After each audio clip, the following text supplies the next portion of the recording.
Welcome to Hard Talk. I'm Stephen Sackur. Imran Khan won power in Pakistan 2 years ago with a promise to root out corruption and take on the country's vested interests.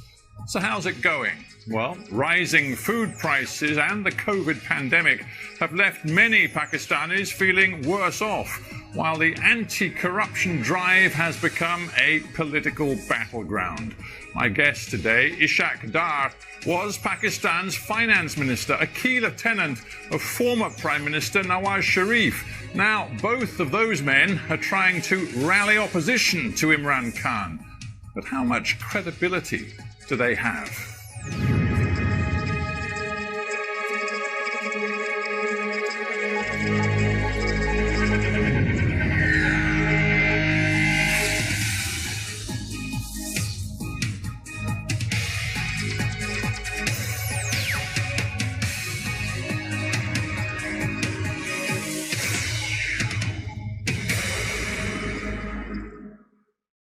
Ishaaq Dar, welcome to Hard Talk. Thank you for inviting me.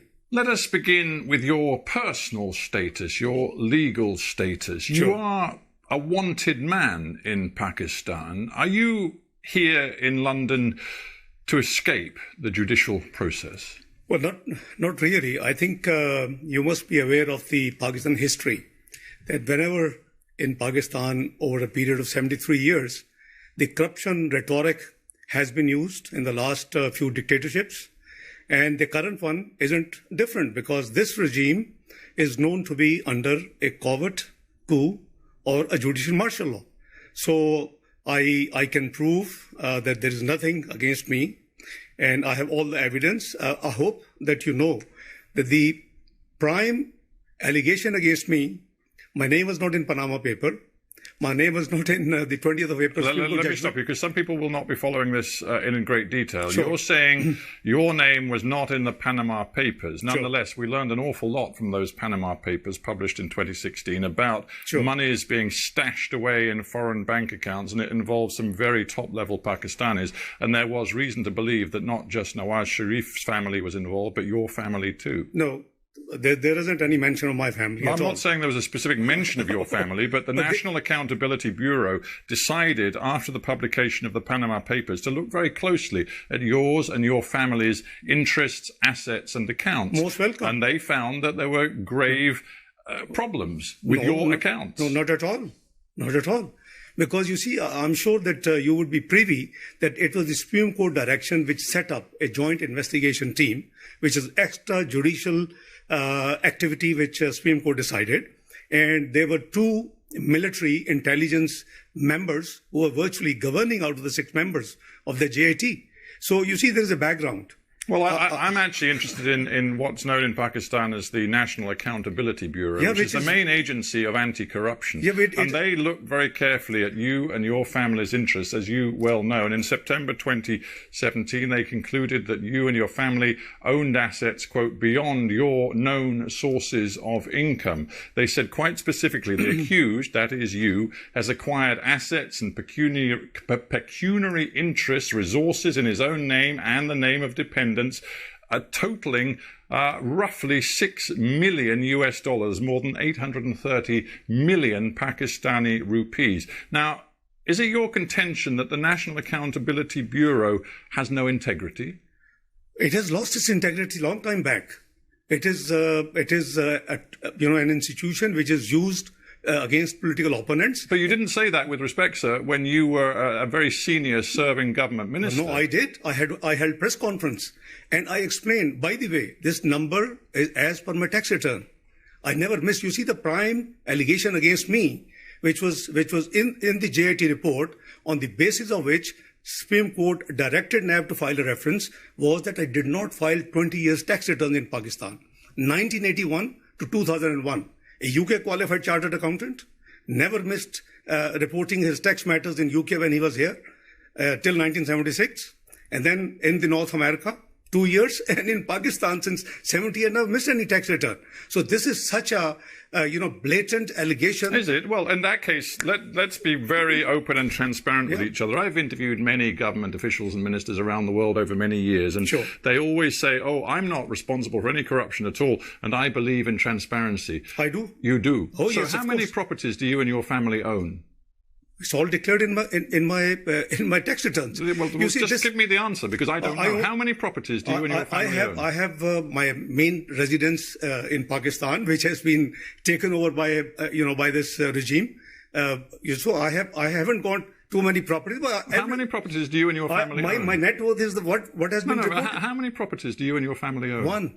One sole residence. You and your family own one property. My sole residence. So all of these stories in the Pakistani press about multiple properties owned by your family inside Pakistan, property interests overseas, including in Dubai, wherever, and we're sitting in London. We're sitting in London. You own nothing in London? No. Your family, not just you, your family. No, not at all. Own nothing? No, because and Dubai? The government... Dubai?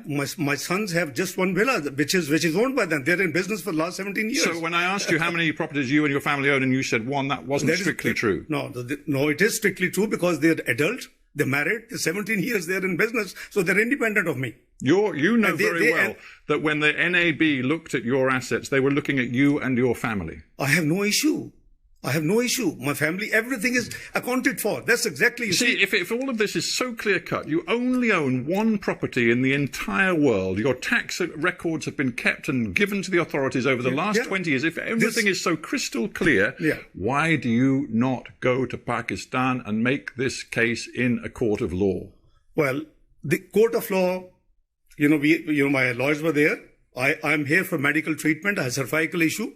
You've been here for best part of 3 years on this medical issue? Almost, yes, I am. Are you still really suffering? Yes, I am. And you couldn't possibly get back to Pakistan? Well, let's see what's happening in Pakistan. Where are the human rights? What's happening in NAB custody, where people have dozens of people have been killed virtually? But sorry, you're saying that people being investigated abuses by the NAB, the National Accountability Bureau, have been killed? In the NAB custody, many people have died. Yes, it's an open secret. You Google and you would have all the detail. I can leave detail with you if you want to. You see, this institution has been politically used against opponents. As I said, that I never missed a return. The premise of the entire thing, and whatever they say, my net worth is already, if it is documented in my tax return, and my tax return is not missing, so it is totally accounted for. So what is the issue? The issue is something different. Because Mr. Sharif was fighting for the civil supremacy, and I have always been fighting for the financial and fiscal discipline and transparency. Right, so you introduced the name Mr. Sharif, so I think we need to talk about Mr. Sharif as well as yourself, because Nawaz Sharif is also in London, also on medical grounds. He, manhandled by the NAB, in his custody. Manhandled, you say. Yeah. The truth is, Nawaz Sharif is a convicted criminal. Well, I hope you know that both cases in which he has been convicted, in both judgments, it has been written that the prosecution has not been able to prove any corruption, any kickback, any loss to the exchequer. So what else we want? I'm sorry, sir, but it is quite clear that he is a convicted criminal. And again, the Accountability Court, which works alongside the National Accountability Bureau, found against Mr. Sharif. I believe he was given a 10-year sentence, and it was reduced ultimately to 7 years. He was then allowed to come to London on medical grounds, the same medical grounds that brought you to London too. So here the two of you sit. And now... You and he, of course used to be his finance minister in the Pakistan government, you and he put yourselves forward as leading voices in the opposition in Pakistan, demanding early elections and an end to Imran Khan's government. And I ask you, what credibility do you think you have with the Pakistani people? I think what credibility Imran Khan government has. The world has witnessed that it was a stolen election. It was a rigged election. It's not we are saying. We have experienced. All pre-poll 2018 surveys indicate the PMLN will win. But the observers, the Human Rights Commission of Pakistan, the dirtiest election. Everybody knows the election has been stolen from us. So I think we have every right. I just looked back at the EU monitors report on that election. They reported some grave concerns about abuses in specific places, not involving just one party, but several different parties.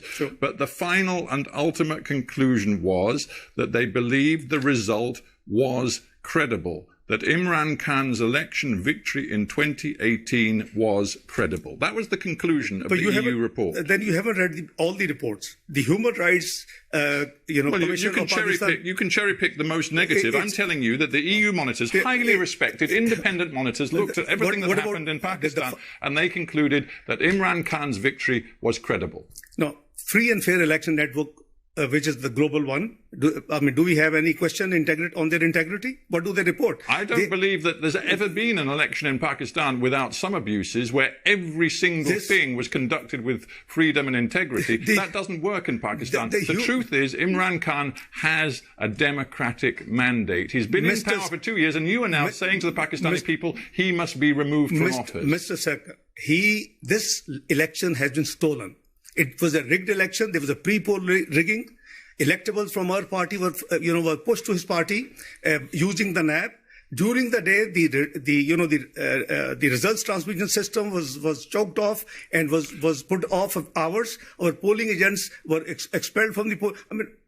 Fafin has reported 35 seats were rigged and stolen. Otherwise, he would have never been in government. Well, your party chooses to say that. I would simply come back to Michael Gala, the chief of the the EU monitoring team, who said overall, I think you have this to read election result is credible. Well, this. You haven't read the whole report. Let's go to the whole report of EU chief. Please go through what did he say before this last sentence. Well, of course, his conclusion is the most important thing. I think you'd agree. Well, maybe you wouldn't. Okay, let's move on. Let's talk about what your tactics are now. Because as I've said, you and Nawaz Sharif are sending your video links back into Pakistan, sometimes to thousands of people, demanding an early end to the Imran Khan government. And this is what, just a month ago, Nawaz Sharif said to thousands of people in Punjab. He said that the integrity of the army chief, General Qamar Javed Bajwa, had disappeared. He said that the general was responsible for levering him out of office and rigging 2018, as you've said. Quote, this is what Nawaz Sharif said. You, directly to the general, the chief of the army, he said, you packed up our government and you put the nation at the altar of your own wishes. You rejected the people's choice in elections and installed an inefficient, incapable group leading to economic catastrophe. What an extraordinary thing to say of your country's chief of army. It's a reality. The buck stops at the top. And the deep state is known what deep state does in Pakistan. Is it a surprise to you, Mr. Sackur? It is known to the world. As Hillary Clinton the other day just gave an interview. And she said, what is deep state? Quoting Pakistan as an example. So please, we must be fair to analyze things. The election was stolen. It started off from Dawn leaks. Mr. Sharif has been struggling for the supremacy of democracy, for the supremacy of parliament, and I have been struggling for the fiscal and discipline and the transparency. Is it wrong?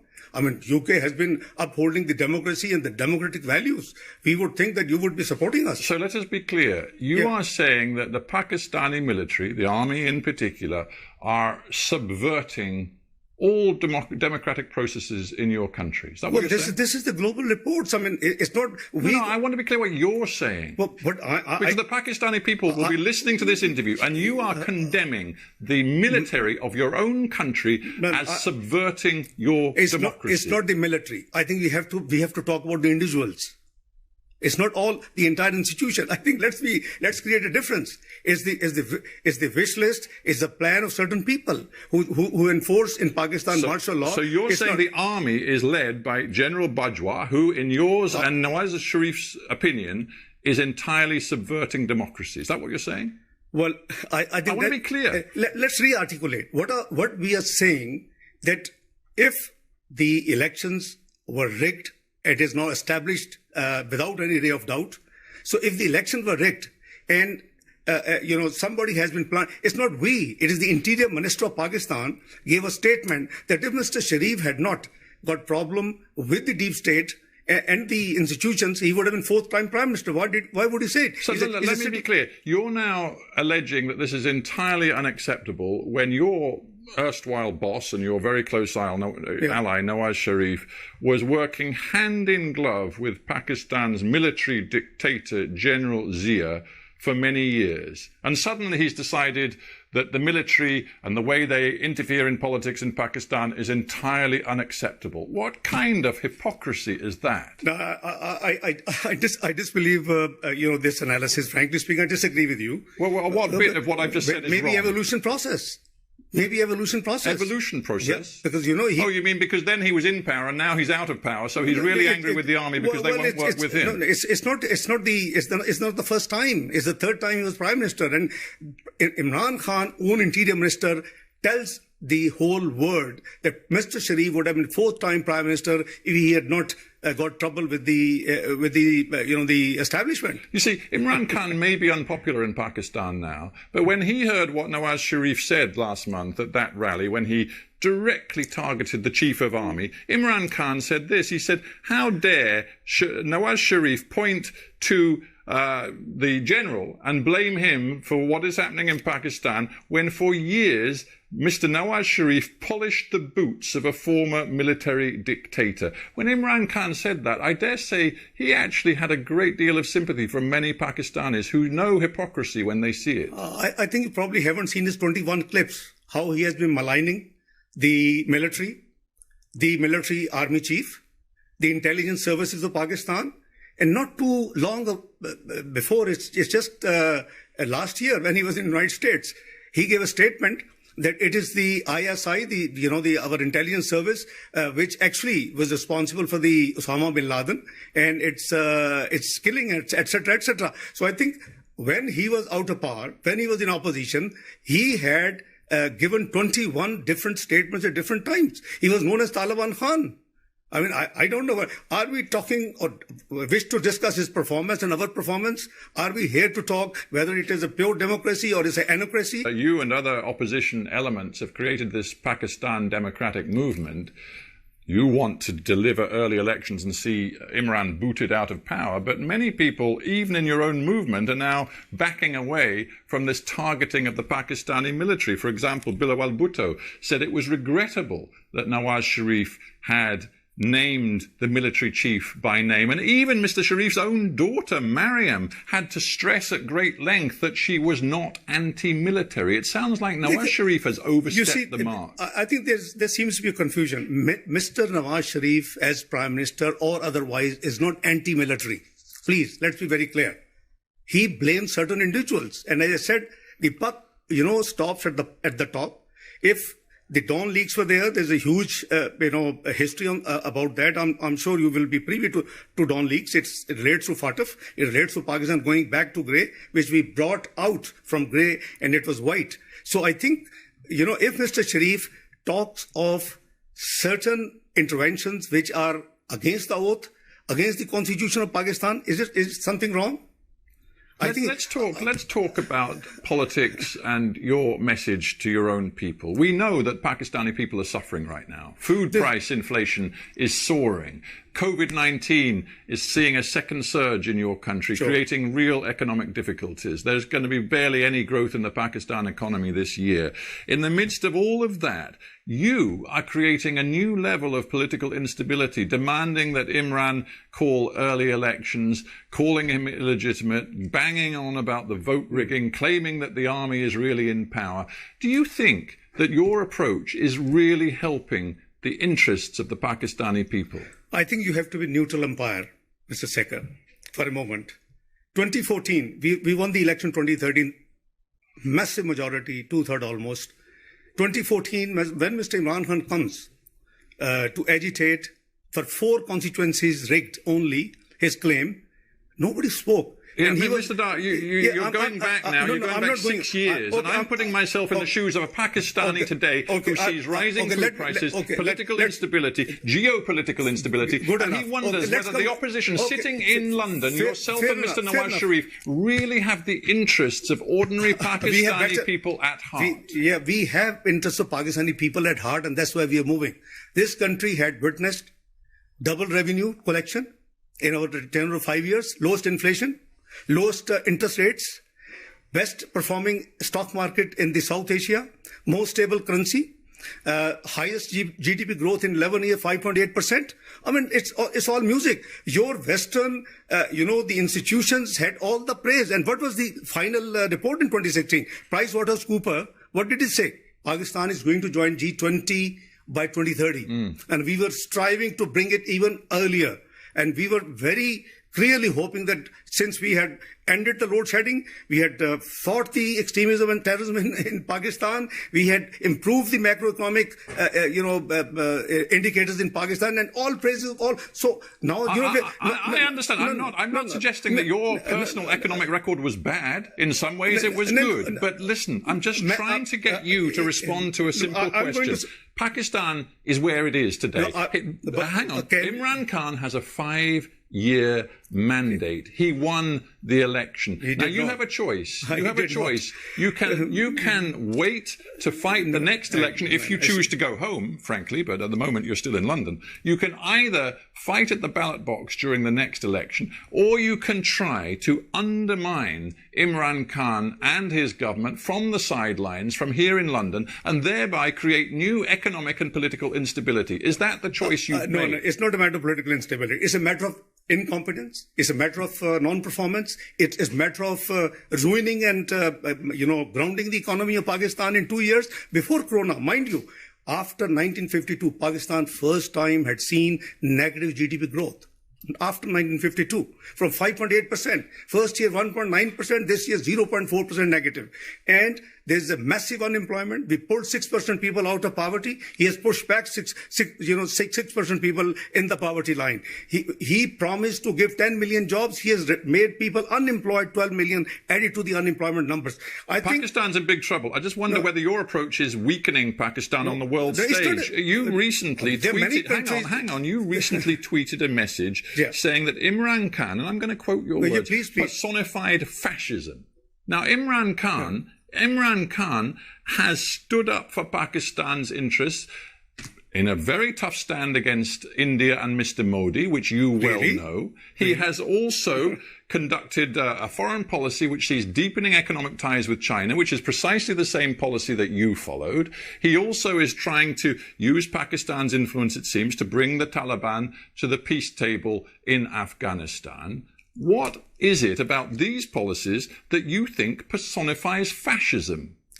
Well, I think that perhaps you haven't studied or you haven't had the time to look into what fascism he's doing. You stand by that? Yeah, of course I do. There is a fascist government in Pakistan as of now. You're trying to mobilize tens of thousands of people on the streets in different Pakistani cities, even when there's a COVID pandemic. Your message is that we must bring Imran Khan's government down by the middle of the year and have new elections. You haven't succeeded so far. What's your next move? Well, Mr. Sackur, I think you haven't seen Mr. Imran Khan during the same... You see, the PDM gatherings started from 16th of October. You haven't seen the democratic movement gatherings, yes. But you haven't seen in the same period, in the last 6 weeks, you haven't seen the gatherings, the large gatherings of Mr. Imran Khan himself.